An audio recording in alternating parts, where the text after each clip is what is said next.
जी अस्सलाम वालेकुम।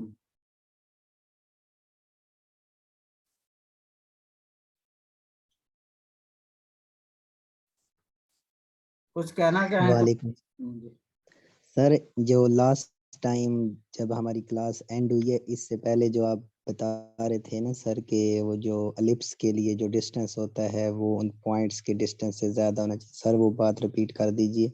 देखें, आपने 2 पॉइंट फिक्स किए, F1 और F2, ठीक है। ये वाला जो सीधा सीधा डिस्टेंस है, ये इनके दरमियान कम से कम डिस्टेंस है, इससे मजीद कम तो नहीं हो सकता। क्या ख्याल है?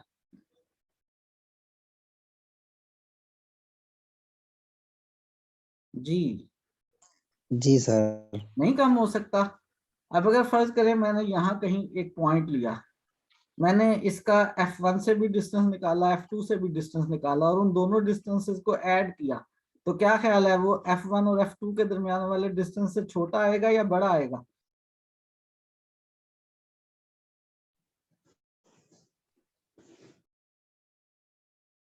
ट्राइंगुलर इनइक्वालिटी याद है कि ट्राइंगल की 2 साइड्स का सम हमेशा तीसरी साइड से बड़ा होता है।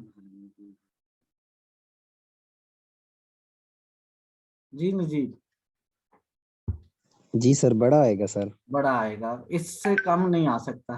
मैं इस पूरे एक्स वाई प्लेन के अंदर कहीं भी कोई पॉइंट ढूंढने की कोशिश करूं कि उसका F1 और F2 से डिस्टेंस निकाल के ऐड करूं, तो क्या वो 4 से कम आ सकता है? यहाँ ले लूं, यहाँ ले लूं, कहीं भी ले लूं, वो कभी भी 4 से कम नहीं, 4 से ज्यादा ही आएगा। ऐसा कोई पॉइंट नहीं मिलेगा जिसका F1 और F2 से डिस्टेंस निकाल के ऐड करने पे वो 4 से कम आ जाए। ठीक हो गई बात? जी सर, क्लियर हो गया सर। तो ऐसे यहाँ पे मैंने लिख दिया है सेकंड पार्ट में कि वो जी लेने हैं जिनका 2 आयोटा और -2 आयोटा से डिस्टेंस निकाल के जब ऐड किया जाए तो जवाब 1 आए। ऐसा कोई भी पॉइंट एग्जिस्ट नहीं करेगा। जी सर, ठीक है sir, thank you sir. Next question है, जी नॉन जीरो नंबर है, जी एक्स एक्सिस पर है, और हमने बात करनी है जी के पहले पार्ट में जी के और जी के कॉन्जुगेट के आर्गुमेंट की, दूसरे पार्ट में सिंपल जी और जी मॉडुलस की, तीसरे में जी और जी इनवर्स की, चौथे में फिर जी और जी के कॉन्जुगेट के आर्गुमेंट की। पहले आर्गुमेंट की बात जरा सोच लेते हैं। जी नॉन जीरो है और जी एक्स एक्सिस पर है। जी एक्स एक्सिस पर है तो कहाँ होगा? हो सकता है इधर हो और हो सकता है कहीं इस साइड पर हो।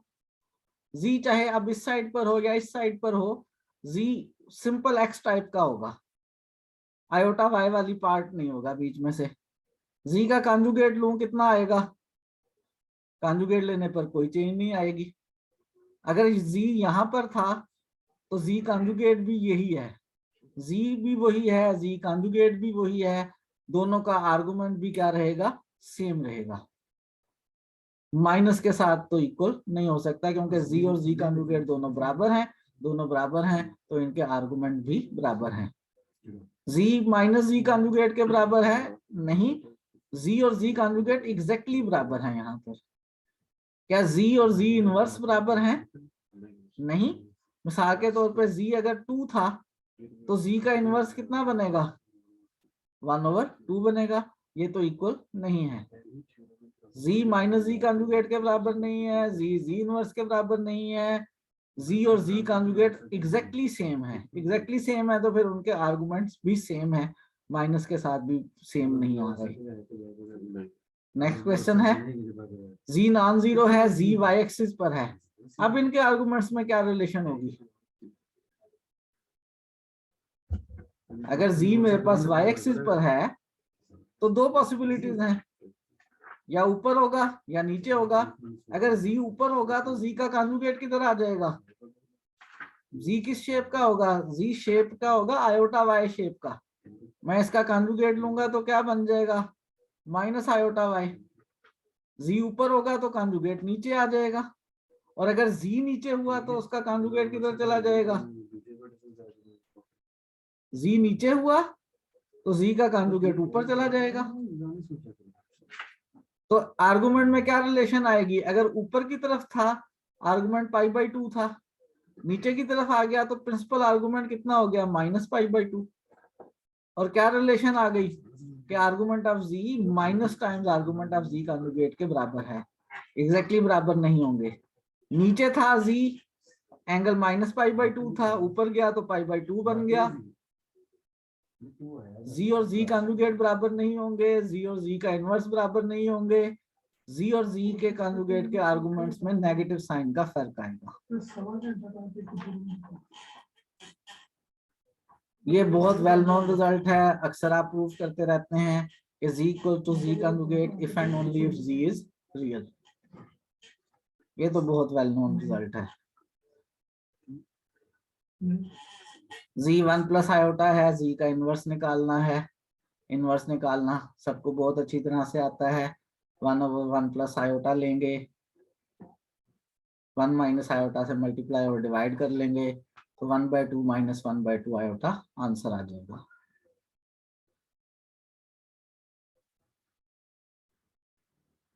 z का कॉन्जुगेट थर्ड क्वाड्रेंट में है, z कहाँ होगा, कॉन्जुगेट लेने से तब्दीली क्या आती है, z अगर x प्लस आयोटा y हो तो z का कॉन्जुगेट लेने से x माइनस आयोटा y बन जाता है, y का साइन चेंज हो जाता है। यानी कॉम्प्लेक्स नंबर नीचे होगा तो कॉन्जुगेट ऊपर हो जाएगा, कॉम्प्लेक्स नंबर ऊपर होगा तो कॉन्जुगेट नीचे आ जाएगा, अगर उसमें आयोटा वाला पार्ट हुआ। और अगर आयोटा वाला पार्ट ना हुआ तो अभी हमने देखा था अगर z सिर्फ x है तो फिर कॉन्जुगेट लेने से कोई तब्दीली नहीं आती, और अगर कॉन्जुगेट आयोटा वाला पार्ट है तो कॉन्जुगेट लेने से नंबर नीचे हो तो कॉन्जुगेट ऊपर चला जाएगा, नंबर ऊपर होगा तो कॉन्जुगेट नीचे आ जाएगा। z का कॉन्जुगेट थर्ड क्वाड्रेंट में है, यहाँ कहीं है जी z का कॉन्जुगेट। जब z जो है वो फिर किधर होगा, z इसके ऊपर होगा, z यहाँ होगा, यानी z सेकंड क्वाड्रेंट में होगा।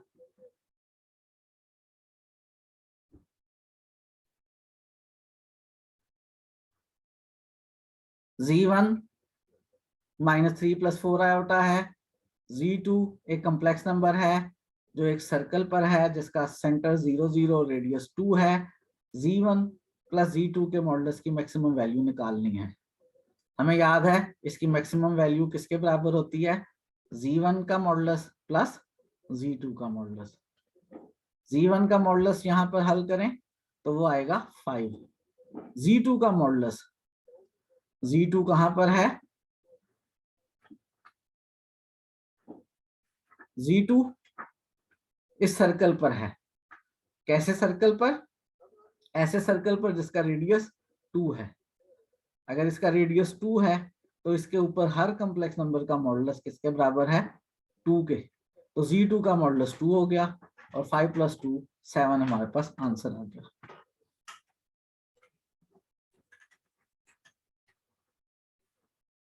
नेक्स्ट क्वेश्चन है, हमने कॉम्प्लेक्स नंबर की पोलर फॉर्म बनानी है।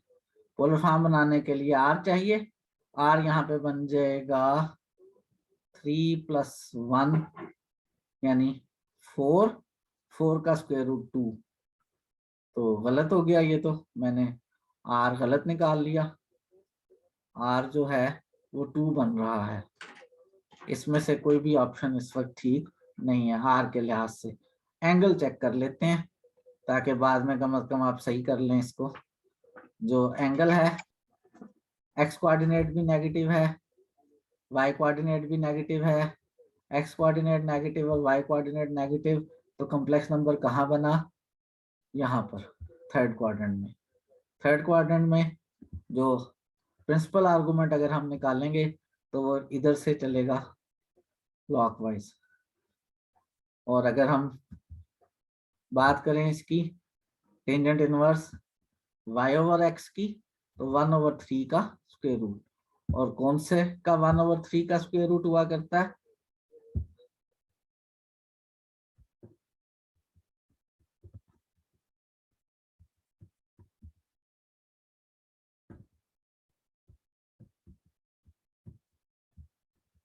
बेटे वीडियो किसी ने नहीं ऑन करनी है। जो वीडियो ऑन करेगा मैं उसे ग्रुप से, क्लास से बाहर निकाल दूंगा, और फिर जूम उसको 24 घंटे तक दोबारा क्लास में आने की इजाजत नहीं देगा। तो मेरा ख्याल है माशाल्लाह काफी बड़े हो गए हैं आप लोग। अगर पहली दफा भी क्लास अटेंड कर रहे हैं तो मेहरबानी करें, एक दूसरे से पहले डिस्कस करके देख लें। वीडियो ऑन नहीं होनी चाहिए आपकी। तो टेंजेंट इनवर्स 1/3 का स्क्वायर रूट कौन सा एंगल बन जाएगा? ये एंगल हमारे पास जो है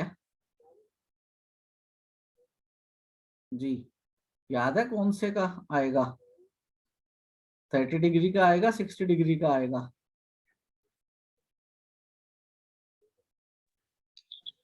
30 आएगा 60 सर, डिग्री 5/6। 5/6 30 डिग्री का आएगा, 30 जी डिग्री सर, का आएगा। 5/6। सर 60 होगा 5/3। मुझे सर नहीं, 30 डिग्री होगा 5/6। मेरा जहन नहीं इस वक्त काम कर रहा। सर साइन 5/6 साइन होगा। 30 होगा 5/6 होगा 2 ना होता है। अगर π/6 होगा तो सेकंड क्वाड्रेंट के रेफरेंस से ये -π + π/6 बन जाएगा, यानी ये 5π/6 बन जाएगा। तो ये तो दोनों ही काम खराब हो गए, इसमें मेरे से गलती हो गई है, आप इसे सही कर लेना। तो के जो सर इसमें हम जी 2 पाई ऐड करके या माइनस करके हम कर सकते हैं। हाँ कर सकते हैं, लेकिन बेसिकली नीचे 3 आया हुआ है, मेरा ख्याल मैंने 60 जी के हिसाब से निकाला हुआ है। तो ये तो मुकम्मल सवाल गलत हो गया। नेक्स्ट क्वेश्चन है, z1 है -3 + 4 आयोटा, z2 इस कर्व पर है, और हमने z1 + z2 की मैक्सिमम वैल्यू निकालनी है मॉडुलस की। वो हमें पता ही है, z1 का मॉडुलस प्लस z2 का मॉडुलस। z1 का जो मॉडुलस है, जावेद आवाज जरा कम कर देना। z1 का जो मॉडुलस है वो तो कैलकुलेट करें 5 है। z2 का मॉडुलस कितना है? z2 अगर आप देखें, ये एलिप्स की इक्वेशन है। किसकी इक्वेशन है? एलिप्स की। और एलिप्स की इक्वेशन में एक और बात भी अगर आप गौर करें तो पॉइंट डिस्टेंस जो है वो प्लस आयोटा से और माइनस आयोटा से लिए हुए हैं, और डिस्टेंस लिया हुआ कितना है? 10 लिया हुआ है। आयोटा और माइनस आयोटा इसके फोसाई हो गए, और अगर आयोटा और माइनस आयोटा एलिप्स के फोसाई हैं तो एलिप्स की शेप इस तरह की बनेगी। और डिस्टेंसेस का सम 10 है, टोटल डिस्टेंसेस का सम हमेशा 10 है। तो हाफ जो है, यानी मेजर एक्सिस इसका 2a जो है वो 10 है, तो a जो है वो इसका हाफ मेजर एक्सिस हो गया। और a कितना है यहाँ पे? फिर टोटल 10 है, तो a इस वक्त 5 है। इस पूरी इलिप्स के ऊपर ओरिजिन से मैक्सिमम डिस्टेंस मॉडुलस कितना निकल सकता है? 5 निकल सकता है। तो बेसिकली z2 मॉडुलस की यहाँ पे डिफरेंट पॉसिबल वैल्यूज हैं, और उनमें से सबसे बड़ी मैक्सिमम पॉसिबल वैल्यू कितनी है? 5 है। और 5 + 5 कितना हो गया? 10 हो गया। ये मैक्सिमम आंसर आ गया z1 + z2 के मॉडुलस का।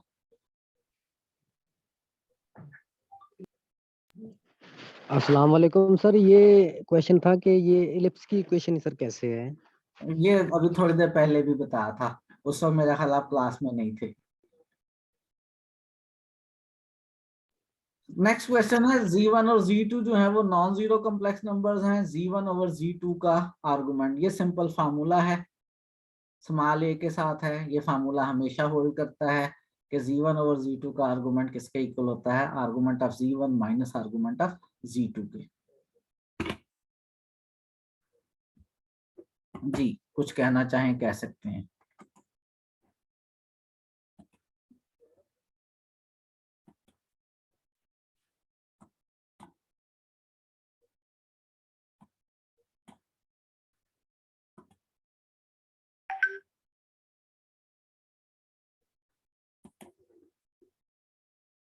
चलें, ठीक हो गया जी। आज के लिए फिर हमारी और आपकी मुलाकात इतनी ही रही। कल फिर टेस्ट को डिस्कस करेंगे, तो आप टेस्ट को अच्छी तरह से तैयार करके दें। अल्लाह हाफिज जी।